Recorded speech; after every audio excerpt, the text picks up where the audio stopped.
Baik, perkenalkan, nama saya Kevin Jonathan Sitanggang dengan NRP 2230-164. Di sini pada kesempatan ini saya akan menjelaskan sedikit mengenai demokrasi dan Pancasila dalam memenuhi ruang digital. Baik, langsung saja. Di era perkembangan teknologi yang sangat pesat ini, kehidupan manusia tidak lagi hanya berlangsung di dunia nyata, tetapi juga di dunia digital. Media sosial, platform diskusi online, dan berbagai aplikasi digital lainnya telah menjadi ruang baru bagi masyarakat untuk berinteraksi, berpendapat, serta menyampaikan aspirasi mereka.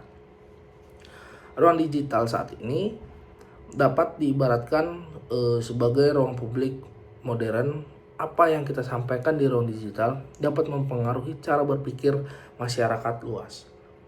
Oleh karena itu, penting bagi kita untuk mengisi ruang digital dengan nilai-nilai yang sesuai dengan jati diri bangsa Indonesia, yaitu demokrasi Pancasila.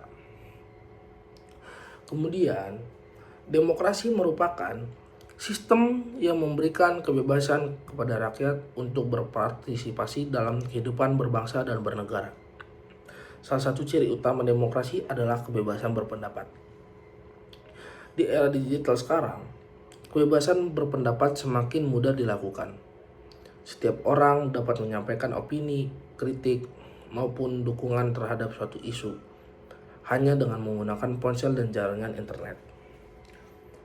Ruang digital, khususnya media sosial, telah menjadi sarana baru bagi masyarakat untuk terlibat dalam proses demokrasi.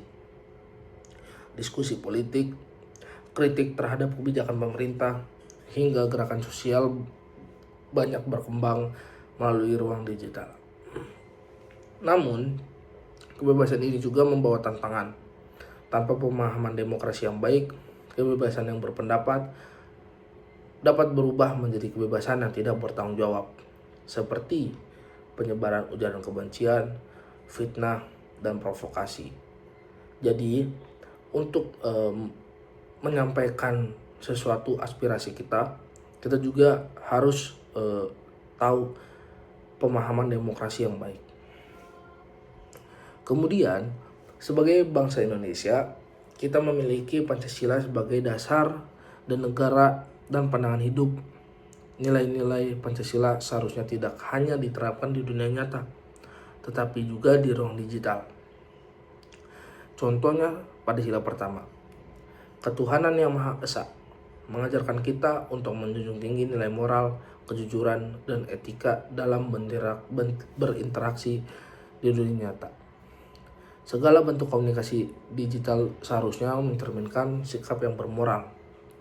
Sila kedua, kemanusiaan yang adil dan beradab, mengingatkan kita untuk menghargai sesama pengguna digital.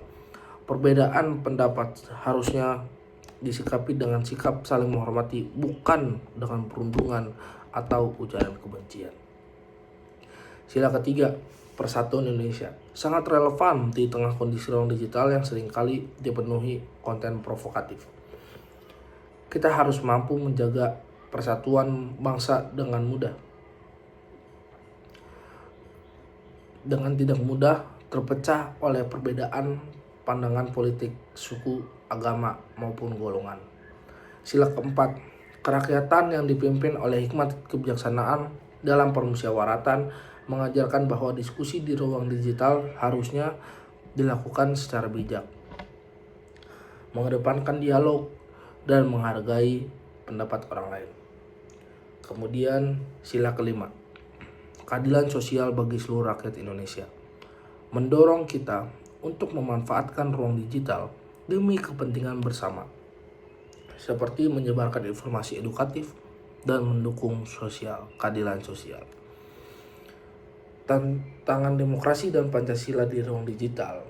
Meskipun ruang digital memberikan banyak peluang, penerapan demokrasi dan Pancasila di dalamnya tidak selalu berjalan dengan mudah. Salah satu tantangan utama adalah maraknya hoax dan disinformasi. Informasi yang tidak benar dapat cepat menyebar dan mempengaruhi opini publik. Hal ini dapat merusak kualitas demokrasi karena masyarakat mengambil keputusan berdasarkan informasi yang keliru. Selain itu, polarisasi di media sosial seringkali memperuncing perbedaan pendapat. Banyak pengguna yang lebih mengutamakan emosi daripada rasionalitas dan etika dalam berdiskusi. Rendahnya literasi digital juga menjadi faktor utama. Tanpa kemampuan berpikir kritis, masyarakat mudah terprovokasi dan ikut menyebarkan konten negatif. Peran muda dan memenuhi ruang digital. Generasi muda memiliki peran yang sangat penting dalam memenuhi ruang digital dengan nilai-nilai demokrasi dan Pancasila. Sebagai pengguna aktif teknologi digital, generasi muda memiliki pengaruh besar dalam membentuk budaya digital. Peran tersebut dapat dimulai dengan menjadi pengguna cerdas yang bertanggung jawab, seperti memverifikasi informasi sebelum membagikannya dan menyampaikan pendapat secara santun. Selain itu, generasi muda juga dapat menciptakan konten positif yang edukatif dan inspiratif. Konten tersebut dapat berupa tulisan, video, maupun diskusi yang memperkuat nilai persatuan dan demokrasi. Dengan peran aktif generasi muda, ruang digital dapat memenuhi yang menjadi ruang sehat, produktif, dan bermanfaat bagi kehidupan berbangsa dan bernegara. Demokrasi dan Pancasila merupakan dua hal yang tidak dapat dipisahkan dalam kehidupan berbangsa dan bernegara, termasuk di ruang digital. Kebebasan berekspresi merupakan hak setiap warga negara, namun kebebasan tersebut harus dijalankan dengan tanggung jawab, etika, dan kesadaran akan nilai-nilai Pancasila. Mari kita bersama-sama memenuhi ruang digital dengan konten yang positif, beradab, dan demokratis.